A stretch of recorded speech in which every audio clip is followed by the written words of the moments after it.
Haadha manaaf sangaa fardaa abbaatu bareechataa jedha Oromoon yeroo mammaaku. Haadha manaa kee gatii ishee adda baasiitii bari. Akka isheen warqee siif taate bari. Ishees kunuunsi. Haadha manaa kee yeroo hundumaa jaji. Isheen tokkoffaa akka taate ibsiif. Siif salphaa ta'uu danda'a.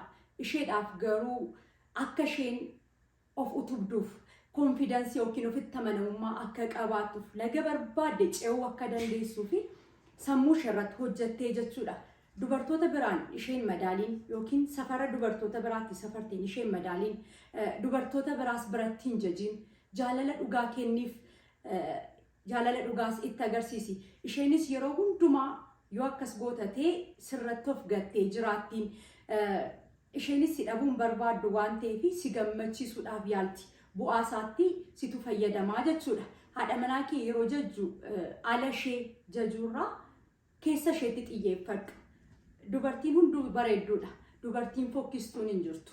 Ilaalcha fokkisaa malee yoo akkas gootu yeroo haalonni tokko ala ishee jijjiiran yeroo deessu yeroo muriin ishee deemu ala ishee jijjiiranii ati hubannoon kee keessa ishee baaliyuun kee keessa ishee jira waan ta'eef akka isheen sirratti of gattee gammaddee jiraattu ishee godha. Kanarratti immoo isheenis si dhabuun feetu waan ta'eef si gammachiisuudhaaf yeroo hundumaa waan ati feete hundumaa siif gooti.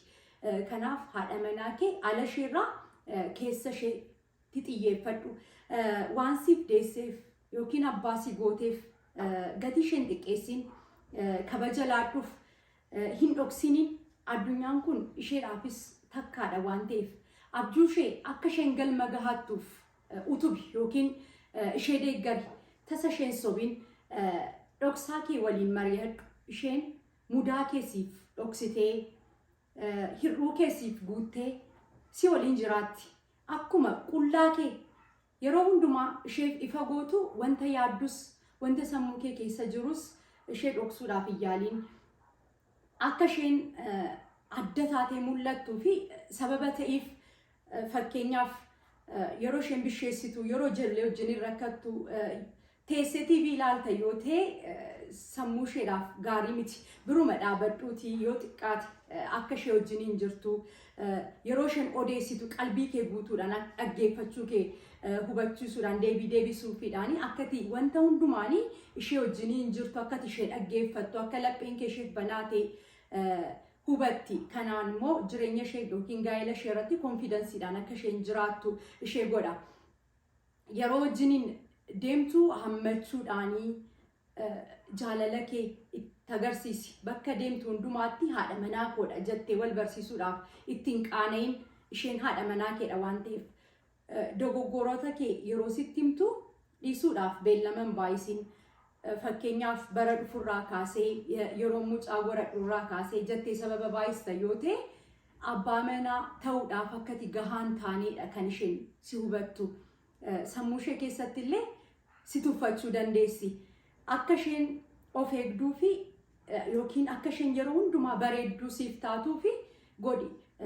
Rifeensa kee hojjetattee qeensa kee maal kee inoo ati yaaddee wantoota xixiqqoo isheef gootu isheef gatii qaba. Yeroo hundumaa akka isheen bareedduu siif taatu si godha waan ta'eef ishee yeroo hundumaa akka bareedduu taatuu fi ati gahee kee baachuun hedduu gaa'ela keessatti barbaachisaadha.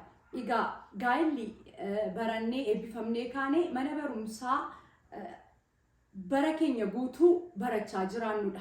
Kana jechuun keessatti of barruu, keessatti wal barruu, keessatti of sirreessinuu wanta baay'ee keenya soqnee waan gaarii taanee guyyaa guyyaadhaan waa itti barachaa guyyaa guyyaadhaan waa irraa hubachaa wal sirreessaa of sirreessaa deemnudha.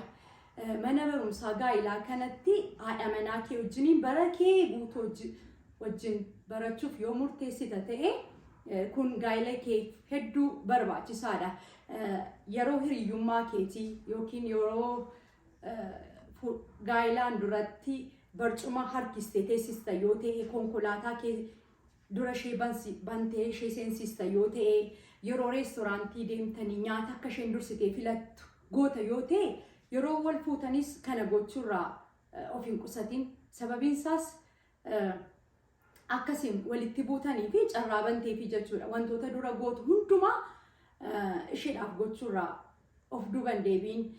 Haadha manaa kee onne kee guutuun ishee jaalladhu.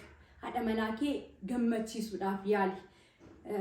Happy wife, happy life jedhu warri adiin haadha manaan kee yoo gammadde gaa'ila keetu, ijoollee keetu, mana kee wanta hundumaa keetu bareeda waan ta'eef haadha manaa keedhaaf atis tokkoffaa ishee ta'e. Kun ergaa koo har'aadha. Yoo hin barsiisa jettanii yaaddan waliif share godhaa. Sagantaa dhufu irratti abbaa manaan, haati manaan immoo abbaa manaa isheedhaaf maal gochuu akka qabnu life experience irraa wanta dubbisee argeerraa walitti deebina. Social media wanta gaariif qofa haa fayyadamnu. Kaayyoon keenya immoo qajeelummaa sammuu namaa sooruudha. Galatooma.